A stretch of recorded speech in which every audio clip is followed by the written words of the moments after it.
नमस्कार शिक्षणप्रेमी मित्रांनो. शिक्षक पात्रता परीक्षा 5 दिवसांवर येऊन ठेपलेली आहे.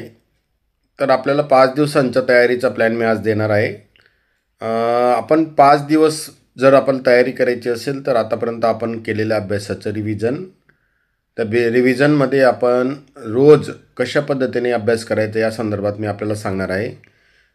दिवस 1 आपण बेसिक रिव्हिजन करा, ज्याच्यात पेपर 1 मधला बालविकास आणि शिक्षणशास्त्र म्हणजेच चाइल्ड डेव्हलपमेंटचे जे विषय आहेत, घटक आहेत त्याचे आणि काही पेडागॉजीचे संदर्भातले घटक आहेत आणि त्यात महत्त्वाचे जे सिद्धांत आहेत जसे पियाजे असेल, विगोत्स्की असेल, कोलबर्ग असेल यांचे सिद्धांताचा थोडा अभ्यास करा आणि तयारी करा. सोबतच भाषामध्ये मराठी आपण जो आपला प्रथम भाषा आहे मराठी भाषेचं व्याकरण, त्याच्यामधले काही अपठित गद्य पद्य असतील ते वाचन करा. पेपर 2साठी सुद्धा बालविकास आणि शिक्षणशास्त्राची थोडीशी तयारी करावी लागणार आहे. याच्यात फरक विशेष जास्त नाही आहे. बालविकास शिक्षणशास्त्र पेपर 1मध्ये 14 वर्ष वयापर्यंतच्या विद्यार्थ्यांचा विचार करून मानसशास्त्र, बालविकास आणि शिक्षणशास्त्र विचारलेलं असतं आणि 17-18 वर्षापर्यंतच्या विद्यार्थ्यांसाठी दुसऱ्या पेपरमध्ये विचारलेलं असतं.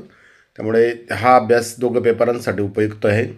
भाषा 1 आणि 2मध्ये जे आपण अभ्यास करतो आहे ज्याच्यात मराठी आणि इंग्रजी या दोन्ही विषयांचा अभ्यास आपल्याला करावा लागणार आहे. त्याच्यात व्याकरण असेल, कॉम्प्रिहेन्शन असेल, त्याचे थोडंसं रिव्हिजन करा. व्याकरणावर यापूर्वी आलेले प्रश्न असतील किंवा मी याच्या पूर्वीच्या व्हिडिओमध्ये पण आपल्याला बरेच व्हिडिओ म्हणजे व्याकरणाचे प्रश्न सांगितले, त्याची थोडी तयारी करा.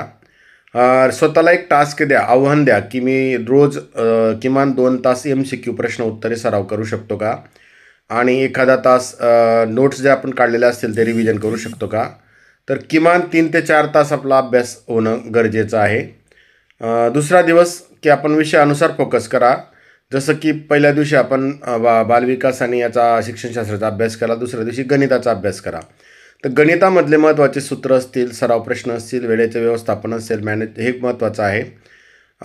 कोणत्याही परीक्षेला यशस्वी व्हायचं असेल तर टाईम मॅनेजमेंट हे खूप महत्त्वाचं असतं. तर आपल्याकडे जे 150 प्रश्न आणि 150 मिनिटं आहेत याचं प्लॅनिंग गणितामध्ये बऱ्याचदा विस्कटीत होऊन जातं. एखाद्या गणितासाठी खूप वेळ लागतो आणि एखाद्या गणित एकदम लवकर पण सुटतं. पण आपण इतर विषयांचा वेळ गणितासाठी कसा देऊ शकतो याची प्लॅनिंग आपल्याकडे असणं गरजेचं आहे. म्हणून मी आपल्या सर्वांना एकच आवाहन करेल की आपण गणिताच्या दृष्टीने थोडी तयारी करा.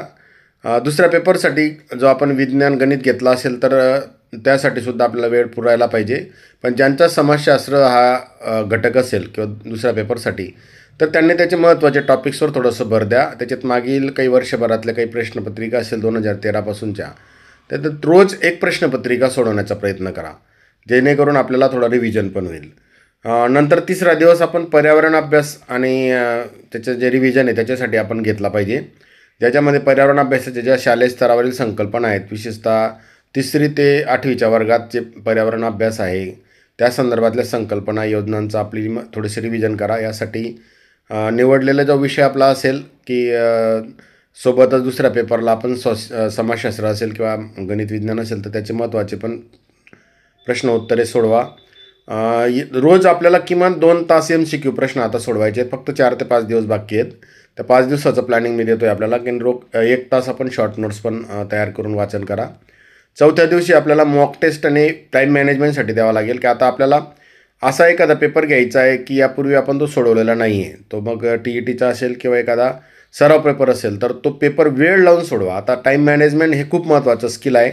बऱ्याच शिक्षकांना किंवा विद्यार्थ्यांना अडचण अशी येते की 2-2.5 तासाचा वेळ असतो. 2.5 तासाच्या वेळामध्ये आपण 150 प्रश्नांपर्यंत पोहोचतच नाही. त्यामुळे वाचनाचा सराव थोडासा स्पीडली झाला पाहिजे.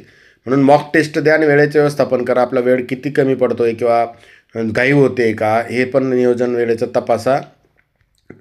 चुकांच्या प्रश्नांची जे नोंद आहे ती करा. ते आपण ज्या प्रश्न चुकतो आहे त्याच्या चुकीचे प्रश्नांची नोंद करा, त्याच्यावर रिव्हिजन करा. कशामुळे चुकलेत याचासुद्धा आपल्याला बघावं लागेल. आणि शेवटच्या दिवशी आपण काय करायचं आहे की अंतिम पुनरावृत्ती करायची आहे की आपण बालविकास, शिक्षणशास्त्र किंवा आपला जो विषय असेल किंवा भाषा असेल, मराठी असेल किंवा इंग्रजी असेल, याच्यात महत्त्वाच्या गोष्टी बघायच्या आहेत. आणि शेवटच्या दिवशी जास्त ताणतणाव न घेता हलका अभ्यास करा, महत्त्वाचे मुद्दे आणि शॉर्ट नोट्स वाचा, शांतपणे झोपा आणि रविवारच्या परीक्षेसाठी तयारी करा.